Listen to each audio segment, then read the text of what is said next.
Shalom et bienvenue pour cette nouvelle vidéo. Aujourd'hui, une nouvelle vidéo qui s'intitule « Autres contradictions et erreurs du Coran ». Dans cette vidéo, je vais vous prouver une fois de plus qu'il y a de nombreuses erreurs et de nombreuses contradictions au sein même du Coran. Malheureusement, l'islam n'est pas la religion de vérité, n'est pas la religion qui détient la vérité. L'islam n'est pas la seule et unique religion, ce n'est pas la vraie religion, celle qui domine au-dessus des autres. Non, l'islam est une fausse religion basée sur de nombreuses contradictions, de nombreuses erreurs, et que malheureusement, beaucoup de personnes croient que l'islam est la vérité, mais ce n'est pas la vérité. Il y a trop d'erreurs, trop de contradictions qui prouvent que l'islam est une fausse religion et qu'elle n'est pas basée sur la vérité. Voilà, l'islam n'est pas une révélation provenant d'Allah, l'islam est tout simplement une religion créée par l'homme lui-même. C'est pour cela que j'espère que toutes les vidéos sur l'islam vous font montrer la vérité sur cette religion. Je vous invite à partager toutes les vidéos sur l'islam à un maximum de personnes afin que beaucoup de personnes connaissent la vérité et surtout qu'ils voient la vérité par eux-mêmes sur l'islam. Voilà. Surtout à toutes les personnes qui veulent se convertir à cette religion, de voir la vérité afin qu'ils ne se convertissent pas et qu'ils ne font pas cette erreur de se convertir à cette religion. Bien, sans plus attendre, je vous laisse découvrir tout cela. J'espère que cette vidéo vous plaira et j'espère que vous verrez une fois de plus la vérité sur l'islam. Bien, nous allons commencer cette vidéo avec une première contradiction.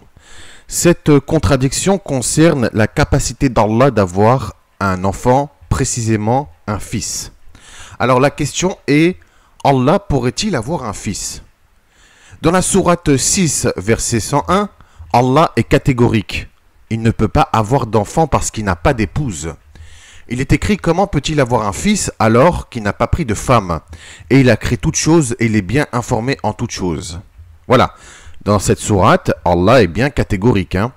Il ne peut pas avoir d'enfant parce qu'il n'a pas d'épouse.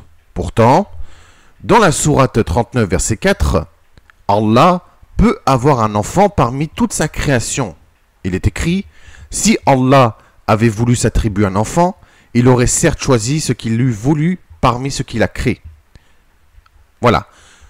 Les sourates 39, verset 4 et la sourate 6, verset 101 sont d'accord sur la réalité qu'Allah n'a pas de fils. Mais il se contredit sur la question de la capacité ou de la possibilité d'avoir un fils. La sourate 39, verset 4 déclare clairement que Allah aurait pu prendre un fils d'entre sa création, c'est-à-dire sans la nécessité d'une épouse pour engendrer un fils, mais la sourate 6, verset 101 rejette clairement cette idée puisqu'Allah ne peut pas avoir d'enfant sans épouse.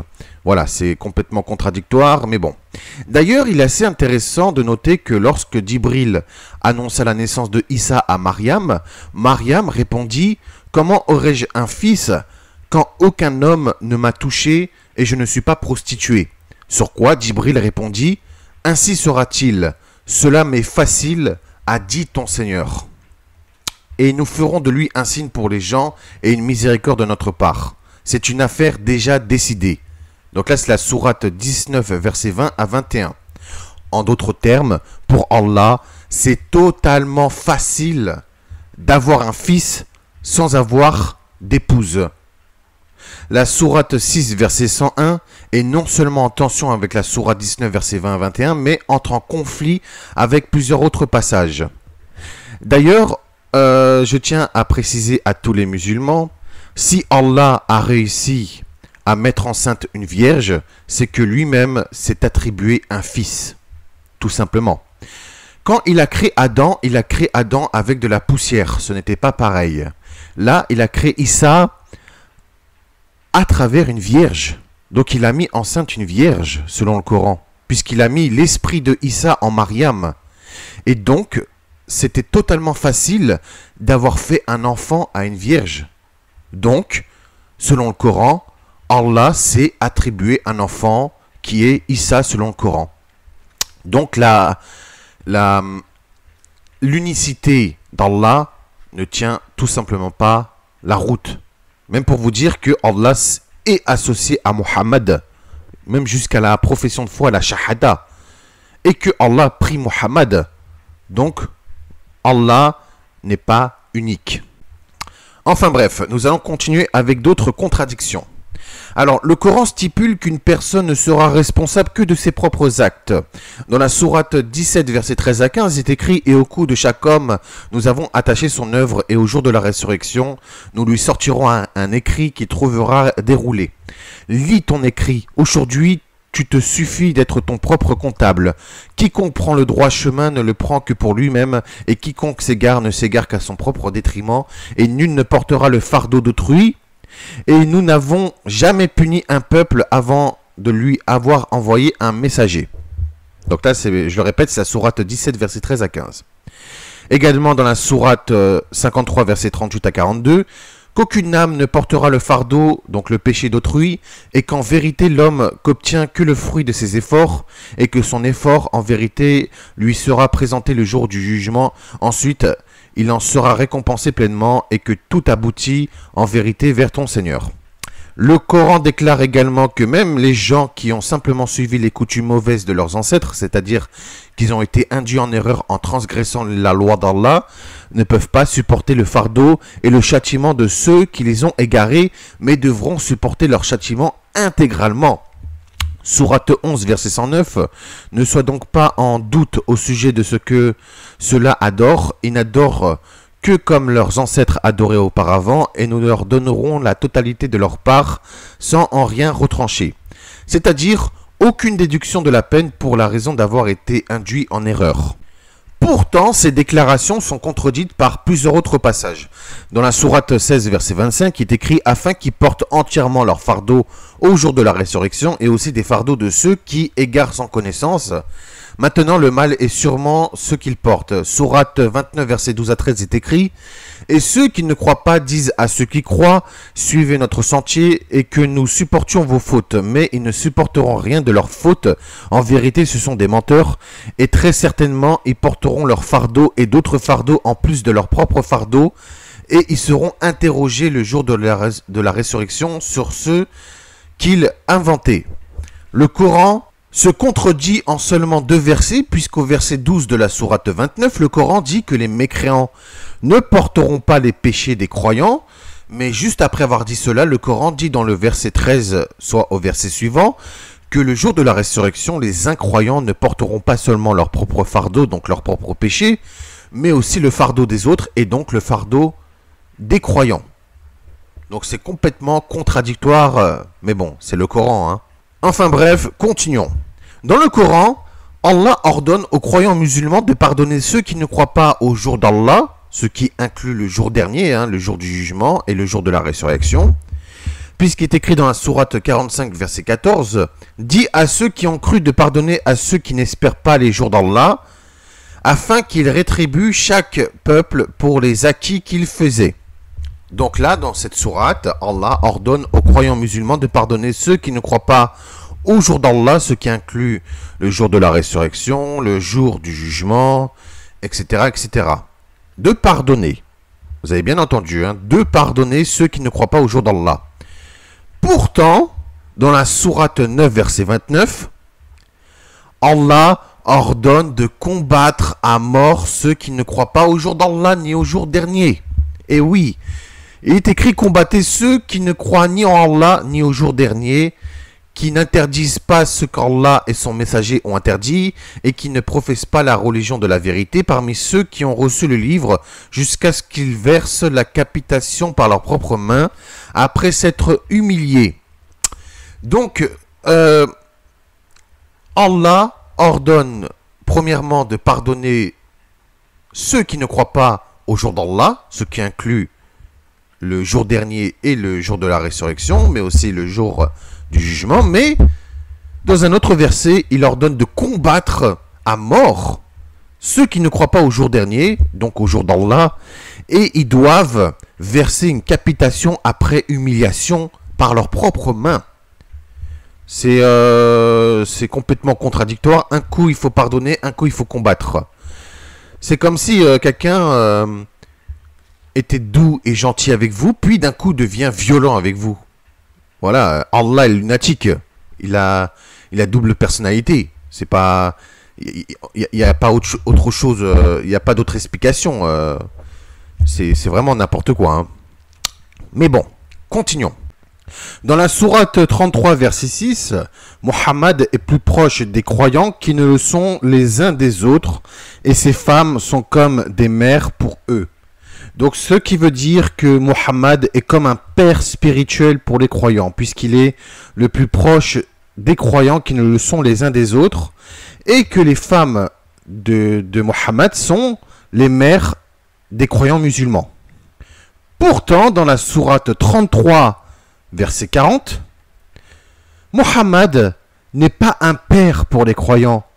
Et oui, il est écrit, Mohammed n'a jamais été le père de l'un de vos hommes, mais le messager d'Allah est le dernier des prophètes. Allah est omniscient. Et que lui-même, Mohammed, ne se soucie même pas des péchés des musulmans, puisqu'il est distant envers eux et n'est pas le protecteur des musulmans. Sourate 6, verset 104, « Quiconque voit clair, c'est en sa faveur, et quiconque reste aveugle, c'est à son détriment, car je ne suis nullement chargé de votre sauvegarde. » Alors, un coup, Mohammed est plus proche des croyants qui ne le sont les uns des autres, et un coup, il n'est pas le père des musulmans.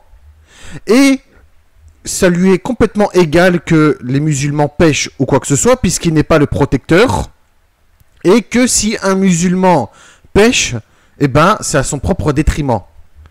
Donc, il faut comprendre. Il n'y a rien à comprendre. Voilà. Mais bon, continuons. Le Coran déclare dans de nombreux passages qu'Allah est le roi souverain et le souverain de l'univers et que le royaume ou la domination lui appartient entièrement. Sourate 2, verset 107, « Ne sais-tu pas qu'appartient à Allah, appartient le royaume des cieux et de la terre et que tu n'as pas en dehors d'Allah ni protecteur ni aide ?» Ou alors Sourate 3, verset 189, Sourate 5, verset 17 à 18 et Sourate 9, verset 116. À Allah appartient le royaume des cieux et de la terre et Allah est puissant sur tout. De même que Allah ne partage son royaume avec personne et n'a donc aucun associé dans son royaume. Sourate 17, verset 111 et dites « La louange appartient à Allah qui ne lui a pas pris de fils et qui n'a aucun associé dans le royaume, ni aucun protecteur par humilité. Et magnifiez-le avec toute la magnificence. » Voilà. Ensuite, Sourate 18, verset 26, « Dites Allah c'est mieux que quiconque combien de temps ils sont restés avec lui, se trouve la connaissance de l'invisible des cieux et de la terre, comme il voit et entend tout clairement, il n'a donc pas de wali, donc aide, disposant des affaires, protecteur, etc., autre que lui. Et il n'en fait aucun pour partager sa décision et son règne. » Également, dans la sourate 25, verset 2, « Béni soit celui qui a envoyé le salut sur son serviteur, afin qu'il soit un avertisseur pour tous les êtres, à qui appartient le royaume des cieux et de la terre, et il ne lui a pas pris de fils, et il n'a pas d'associé dans le royaume, et il a créé chaque chose, puis il a ordonné très exactement. » Et donc, lors du jour du jugement ou le dernier jour, Allah montrera que le royaume n'appartient qu'à lui. Sourate 6, verset 73, c'est lui qui a créé les cieux et la terre en vérité, et le jour où il dit soit, et c'est le cas, sa parole est vraie, et son royaume est le jour où la trompette est sonnée, il connaît l'invisible et le visible, il est le tout sage, le tout conscient. Également dans la sourate 22, verset 56, le royaume de ce jour-là appartiendra à Allah, et il jugera entre eux.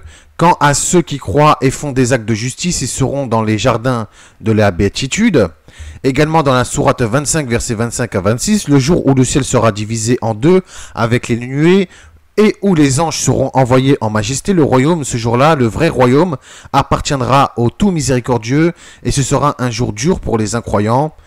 Exactement pareil dans la sourate 40, versets 15 à 17. Cependant, il y a d'autres passages qui contredisent tous les passages que je viens de citer, puisque le Coran mentionne spécifiquement des individus qui partagent le règne et la domination d'Allah. Et oui, puisque Dans la sourate 2, versets 246 à 248 et la sourate 2, verset 251 est écrit « Et Allah accorde son royaume à qui il plaît, et Allah donne amplement. Et le prophète leur dit assurément le signe de son royaume, et qu'il viendra à vous le coffre, donc l'arche d'alliance, dans lequel il y a la tranquillité de votre Seigneur et le résidu des reliques de ce que les enfants de Moïse et les enfants d'Aaron ont laissé. Les anges le portent. Très sûrement, il y a un signe là-dedans pour ceux qui croient. Et David tua Djalout, donc c'est Goliath, et Allah lui donna le royaume et la sagesse et lui enseigna ce qu'il voulait. Donc, je croyais que Allah ne donnait son royaume à personne d'autre qu'à lui seul. Et là, il donne son royaume à Moïse, Aaron et à David. C'est contradictoire. De même, dans la sourate 3, verset 26, dit « Ô Allah, maître du royaume, tu donnes le royaume à qui tu veux, et tu saisis le royaume de qui tu veux, tu exaltes qui tu veux, et tu es le plus humble de qui tu veux, dans ta main est le bien, tu es puissant sur tout. » Encore une fois, il donne le royaume. Sourate 5, verset 20, et quand Moïse dit à son peuple, « Ô mon peuple, souviens-toi de la bénédiction d'Allah sur toi, quand il a nommé parmi vous des prophètes, et vous a nommé roi, et vous a donné ce qu'il n'avait donné à aucun être, donc le royaume. » C'est assez incroyable, hein. Et enfin, la sourate 38, versets 34 à 40. « Certes, nous avons éprouvé Salomon, et nous avons jeté sur son trône un simple corps, puis il s'est repenti, il dit, « Mon Seigneur, pardonne-moi, et donne-moi un royaume tel qui n'arrivera à personne après moi. Tu es sûrement le tout donateur. » Nous lui avons donc soumis le vent qui courait à son commandement doucement partout où il pouvait éclairer, et les satans, tous les bâtisseurs et les plongeurs et tous les autres aussi couplés dans des fers, c'est notre don, accorder ou retenir sans compter. Donc, c'est un don d'Allah d'accorder le royaume à qui il veut. C'est assez incroyable puisque Allah ne partage pas son royaume à qui que ce soit. Le royaume lui appartient entièrement, mais il partage son royaume avec les prophètes. Donc, c'est complètement contradictoire. Hein. Il n'y a rien à comprendre. Franchement, il n'y a rien à comprendre. Mais bon, continuons. Alors, dans la sourate 4, verset 23, il y a une liste d'interdictions concernant le mariage de même famille. Et également, il est interdit d'épouser deux sœurs réunies. Il est écrit, vous sont interdites vos mères, filles, sœurs, tantes paternelles et tantes maternelles, filles d'un frère et filles d'une sœur, mères qui vous ont allaité, sœurs de lait, mères de vos femmes, belles-filles sous votre tutelle et issues des femmes avec qui vous avez consommé le mariage. Si le mariage n'a pas été consommé, ceci n'est pas un péché de votre part. Les femmes de vos fils nés de vos reins, de même que deux sœurs réunies. Voilà, il est bien précisé que deux sœurs réunies, exception faite pour le passé. Voilà. Ensuite, car vraiment Allah est pardonneur et miséricordieux.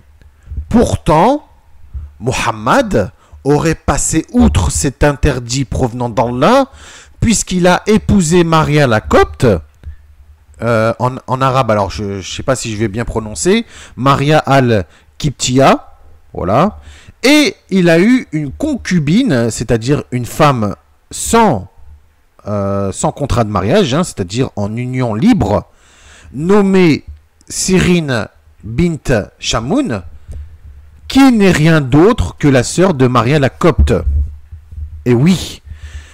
Donc Mohammed avait deux femmes. Il a épousé Maria la Copte et il avait une concubine, donc en union libre, qui est Sirine bint Shamoun, qui n'est rien d'autre que la sœur de Maria la Copte. Et oui. En plus, les deux femmes ont été offertes à Mohammed par le fonctionnaire égyptien Muqawqis. Enfin, je ne sais pas si ça se prononce comme ça. Mais bon, vous verrez ça dans la description. Alors, il y a un truc assez étrange. C'est que, selon le Coran, les fornicateurs et les fornicatrices méritent, sans coup de fouet, méritent aussi la mort, hein, et méritent d'être confinés jusqu'à ce que la mort les appelle. Mais là, Mohammed a épousé Maria la Copte. Bon, d'accord, il a épousé, mais il a eu une concubine en union libre, qui est la sœur de Maria la Copte. Donc, d'après le Coran, Mohammed lui-même doit recevoir son coup de fouet, la mort, et aussi, il doit être confiné jusqu'à ce que la mort le rappelle. Mais il n'a pas eu tout ça. C'est bizarre quand même. Donc, on voit bien que Mohammed a commis plusieurs interdits, alors que Allah a interdit toutes ces choses.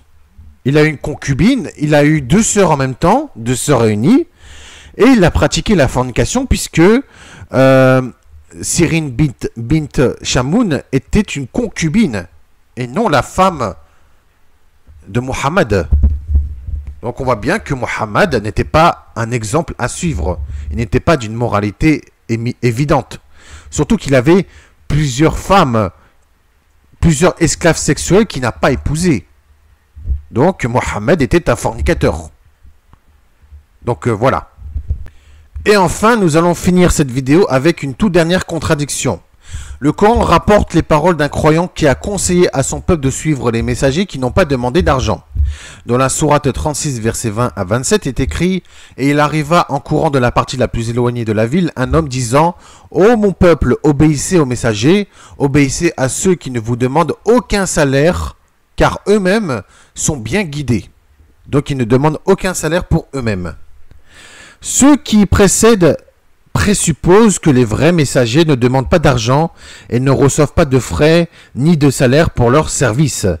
Un point répété dans 2 autres textes, puisqu'il est écrit dans la sourate 10, versets 71 à 72, « Raconte-leur l'histoire de Noé, quand il dit à son peuple, « Ô mon peuple, si mon séjour parmi vous et mon rappel des signes d'Allah vous pèse trop, alors c'est en Allah que je place entièrement ma confiance.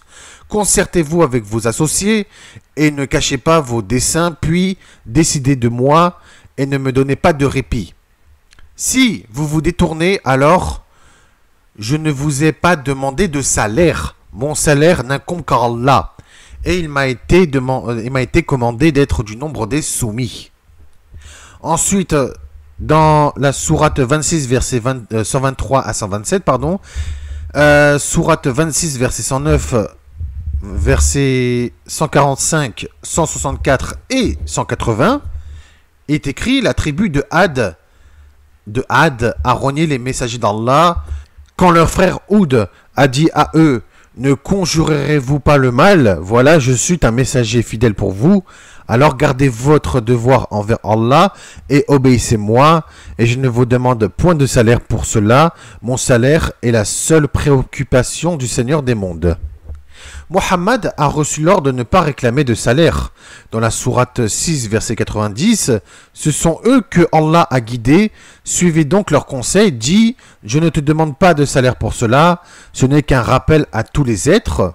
Également la sourate 25, verset 56 à 57. Et nous t'avons envoyé, ô Mohammed, seulement comme porteur de bonnes nouvelles et avertisseur. Dites, je ne vous demande aucune récompense pour cela, si ce n'est que celui qui choisira un chemin à son Seigneur.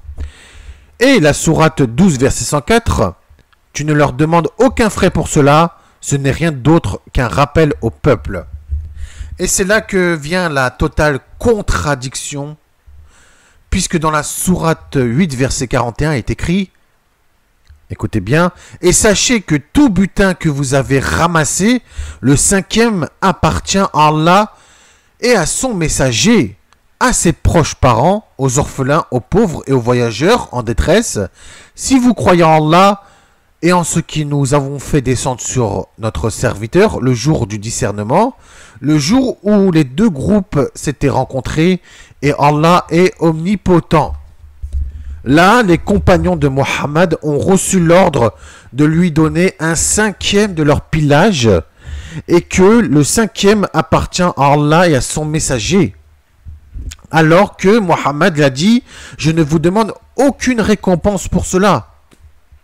C'est n'importe quoi. D'ailleurs, est-il étonnant que le Coran dit qu'Allah a rendu Mohammed riche? Selon la sourate 93, versets 6 à 8, est écrit « Ne t'a-t-il pas trouvé orphelin, alors il t'a accueilli? Ne t'a-t-il pas trouvé égaré, alors il t'a guidé? Ne t'a-t-il pas trouvé pauvre, alors il t'a enrichi ?» Donc, il a enrichi par quoi? Eh bien, il a enrichi par les 5e des butins de guerre et par les richesses de, des villes qui ont été ravagées, des innocents qui ont été tués, etc. Donc Mohammed recevait des bénéfices et il volait l'argent des autres. C'est complètement contradictoire, mais c'est le Coran, hein. Mais bon. Bien, c'est la fin de cette vidéo. J'espère que cette vidéo vous aurait plu et j'espère que vous aurez vu la vérité sur l'islam une fois de plus. Là, on voit clairement qu'il y a énormément de contradictions et c'est pas normal qu'il y a énormément de contradictions en un seul livre qui est le Coran. Les hadiths, n'en parlons pas. Les hadiths se contredisent partout, hein, et le Coran, les hadiths et l'islam lui-même se contredisent partout. Il y a énormément de contradictions et c'est pas normal. C'est pas normal que les histoires se répètent dans le Coran, mais en répétant les histoires, eh ben, les histoires se contredisent eux-mêmes. Donc c'est contradictoire, mais bon, c'est comme ça, c'est l'islam, hein. C'est aux musulmans de voir la vérité et à toutes les personnes qui veulent se convertir à l'islam de voir la vérité. Posez-vous les bonnes questions et voyez la vérité avant de vous convertir à cette religion contradictoire. C'est un conseil que je vous donne. C'est un conseil que je vous donne, c'est de voir la vérité sur l'islam avant de vous convertir à cette religion satanique et cette religion contradictoire et remplie d'erreurs. Mais bon, chacun doit voir la vérité sur cette religion et chacun doit voir la vérité sur toute chose. Bien, je vous dis shalom, merci de m'avoir écouté. Je vous dis à très bientôt pour une nouvelle vidéo si Dieu le veut. En attendant, comme d'habitude, portez-vous bien. Prenez soin de vous et de vos proches, c'est très important. Que le Seigneur vous bénisse. Shalom, merci de m'avoir écouté.